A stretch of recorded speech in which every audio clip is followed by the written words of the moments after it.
não me influenciam. Há um lugar onde eu ouço teu Espírito.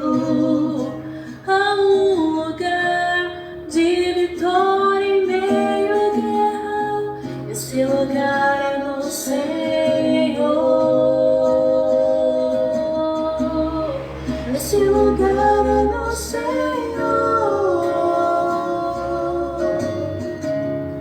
Esse lugar é no Senhor.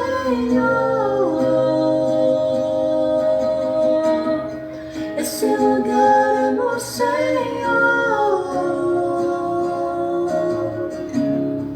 Esse lugar é no Senhor.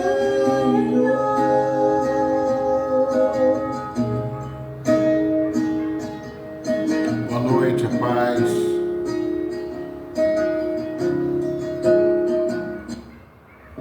Esse lugar é no Senhor.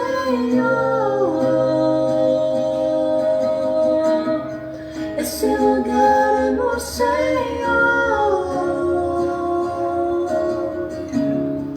Esse lugar é no Senhor.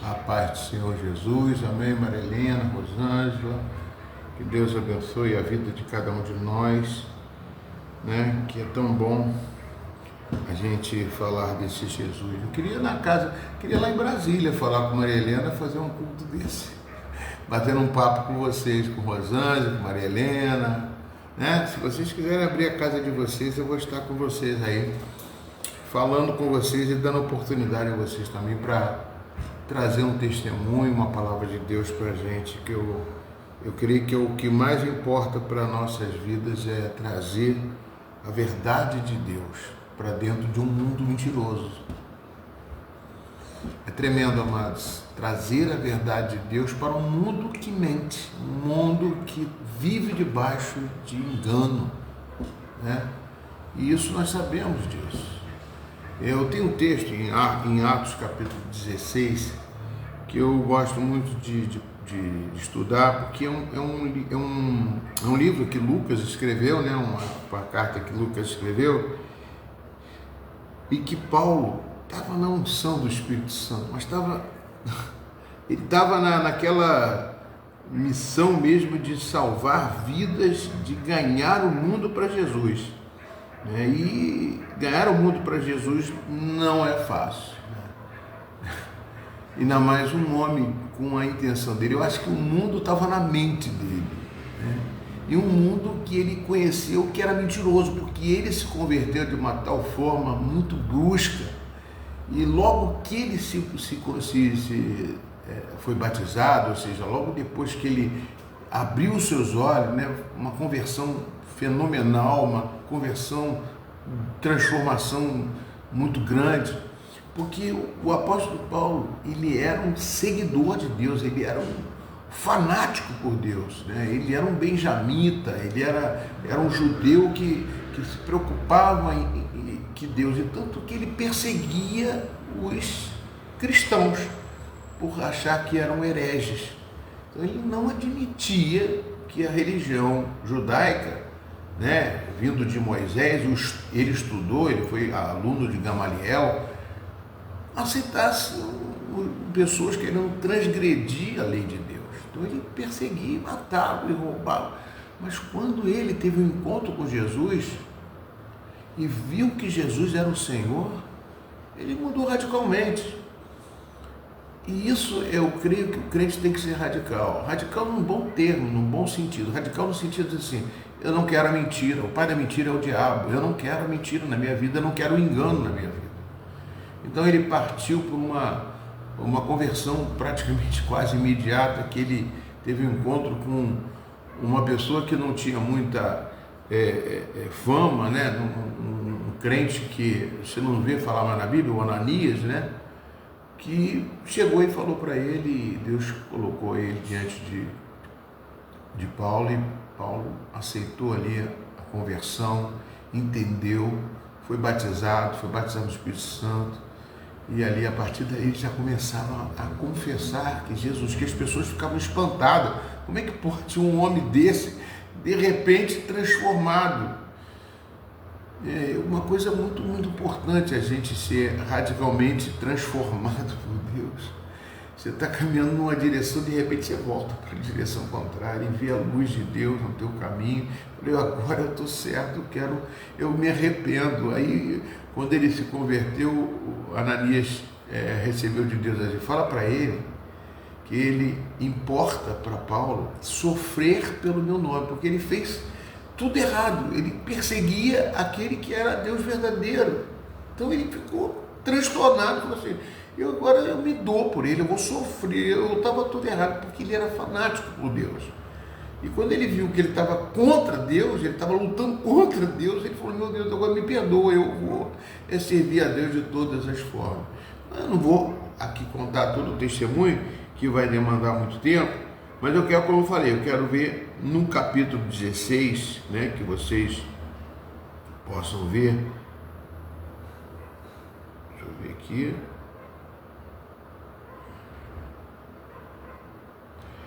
É Atos capítulo 16, amém, Jesus? Glória a Deus. Atos 16, eu perdi, eu estava na página e mudei aqui. Você vê que ele foi procurando Deus, né, do capítulo 1, né? Paulo foi primeiro a Derbe, depois foi a Listra, no versículo 1, né? E onde havia um jovem discípulo chamado Timóteo.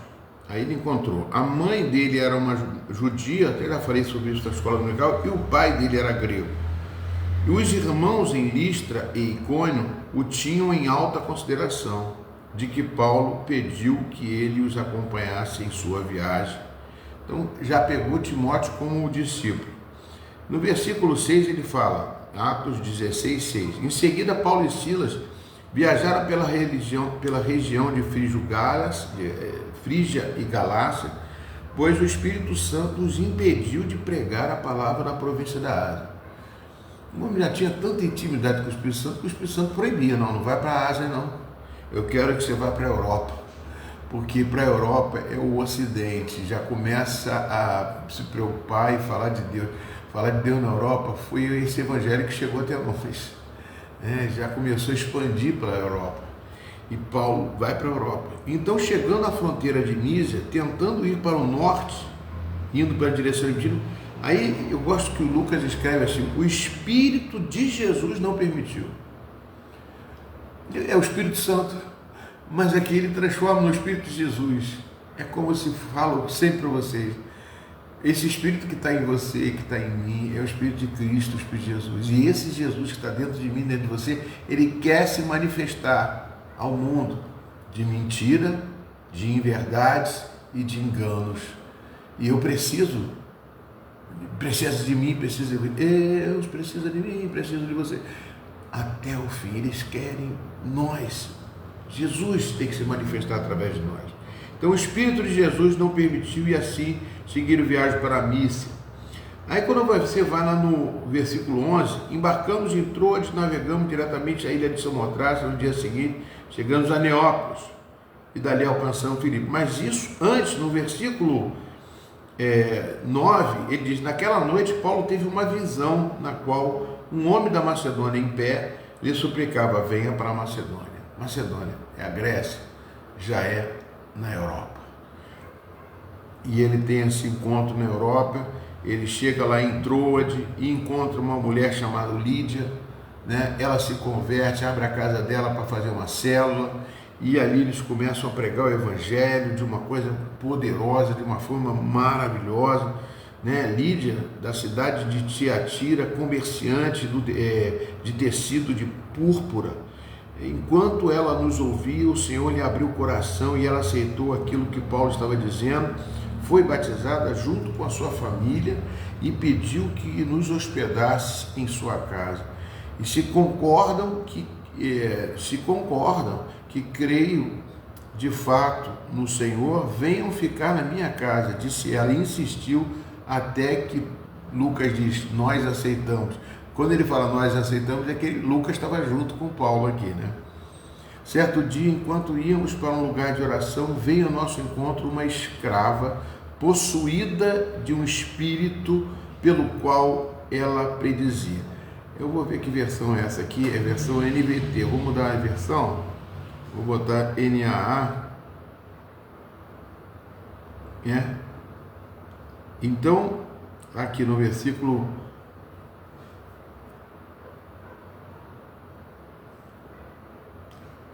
então ele veio aqui, tendo navegado para Troade, permanecemos ali. Aí ele vem e certa mulher chamada Lídia, né, chama ele para casa, e no versículo 16 fala, aconteceu que indo nós para um lugar de oração, veio ao nosso encontro uma jovem possuída, aqui não fala escrava, fala jovem, uma jovem possuída de um espírito adivinhador. A escrava, no caso, na versão transformada, é porque ela é escrava porque ela era possuída, entendeu? A tradução da escrava aqui é porque ela é uma jovem possuída, então eles botaram como escrava do diabo, escrava, né? Vocês não são, Jesus falou, se verdadeiramente sereis livres, que você, por enquanto, você não é filho, você é escravo, escravo do pecado, né? Então ele traz essa conotação na versão transformadora, uma jovem possuída de espírito adivinhador, a qual adivinhando dava grande lucro aos seus donos. Seguindo a Paulo e a nós, a Lucas escrevendo de novo, seguindo a Paulo e a Lucas, a nós, ela gritava dizendo, estes homens são servos do Deus Altíssimo e anunciam a vocês o caminho da salvação. Para que você viu o que ela fala, meu Deus? Olha só, esses homens são servos do Deus Altíssimo e anunciam a vocês o caminho da salvação. Tem pessoas que interpretam esse o aqui como um artigo indefinido, mas não, é artigo definido. Ela estava falando que eles eram do caminho da salvação. Um espírito adivinhador que diz que é o caminho da salvação é uma coisa muito interessante, amado. Poxa, que bênção! Vamos ver. Essa mulher está falando a verdade, vamos trazê-la para a igreja. Vamos converter, vamos trazer, vamos passar a salvação para ela. Parece uma coisa maravilhosa, que ela diz justamente o que Paulo era, né? Anunciam vocês o caminho da salvação, está tudo correto.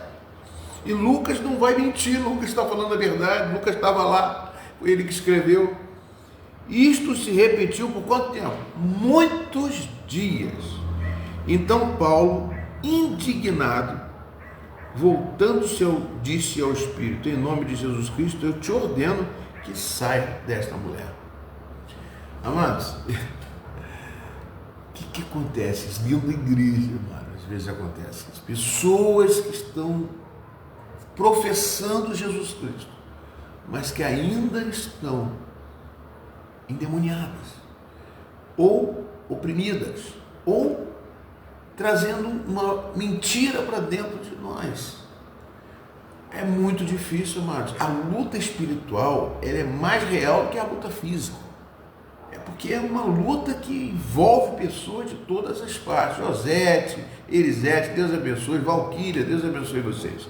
Então, amados, é uma coisa tremenda. Estes homens são servos do Deus Altíssimo e de vocês anunciam o caminho de salvação.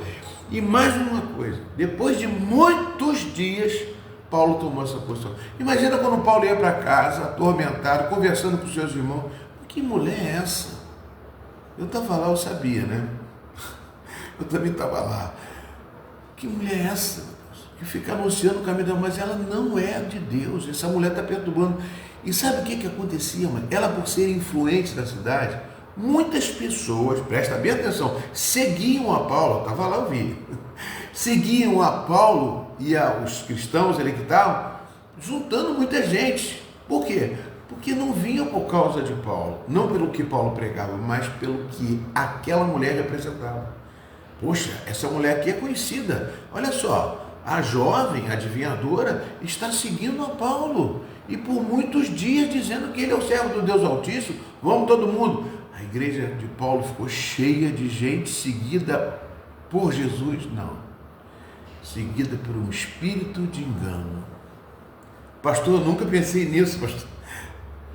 Amados, é para que nós tenhamos um dom chamado discernimento de espíritos, que é muito importante, que em Paulo mesmo escreve em Coríntios capítulo 12, ele fala, buscar o discernimento de espíritos.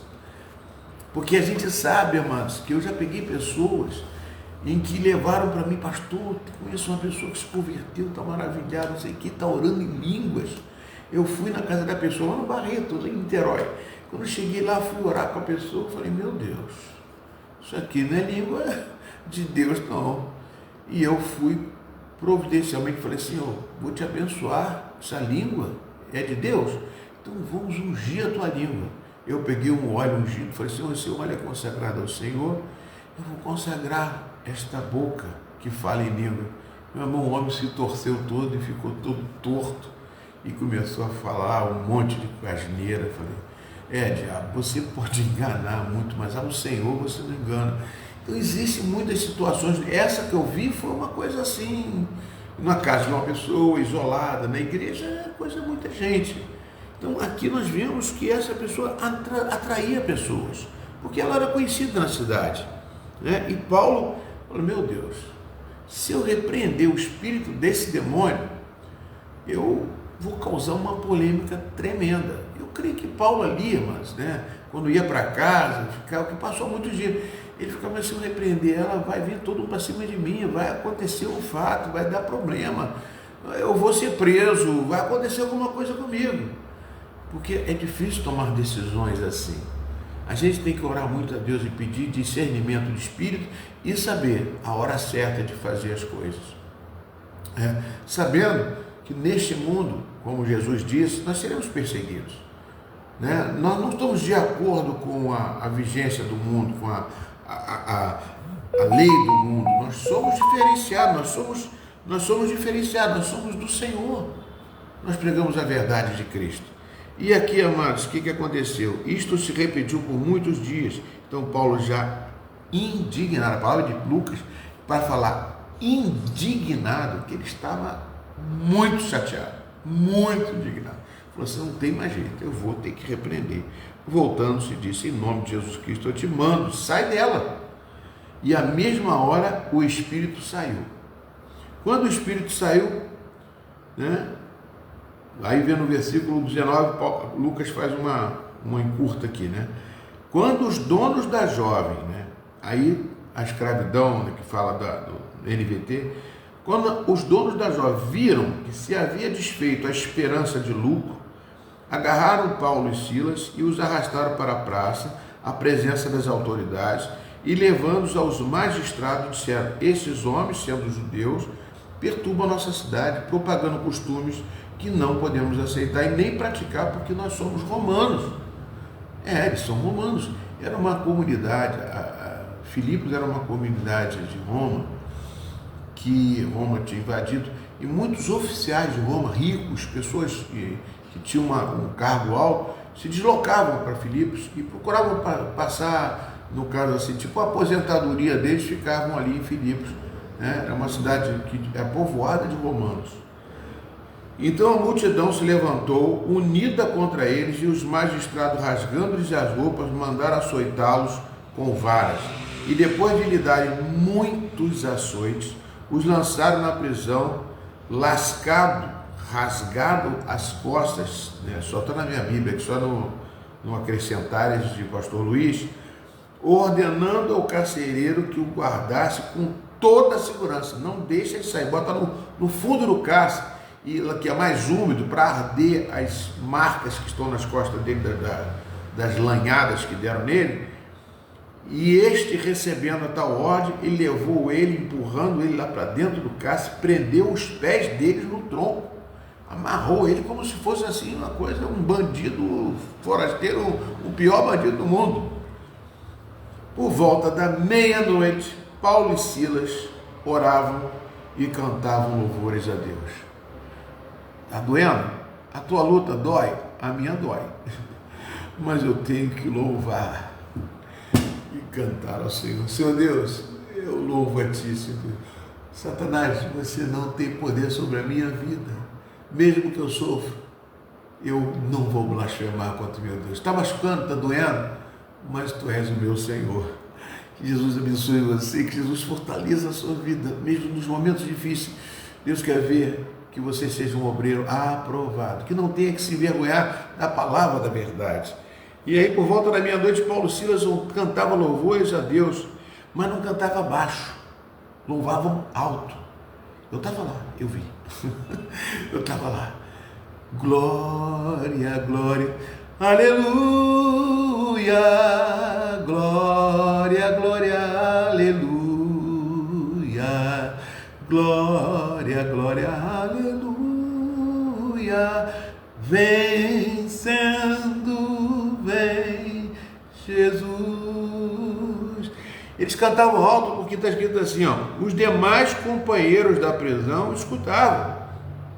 Amados, porque lá no fundo do cárcere, quando eu fui lá, eu não fui não, é como se fosse um alto-falante, ele abre o som, toda a cadeia estava escutando, preso no tronco, lanhado, cantando louvores ao Senhor, e dizendo, né, todas as graças de Deus, cantando também, o Senhor é o meu pastor e nada me faltará.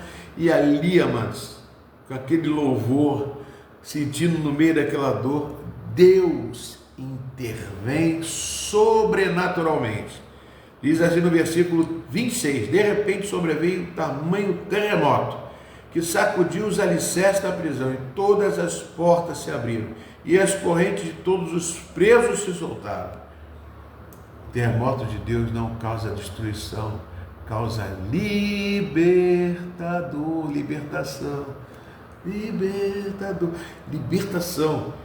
E o carcereiro, né? O carcereiro, quando viu, acordou, vendo as portas da prisão abertas, puxou a espada e ia se suicidar, pois pensou, os presos tinham fugido.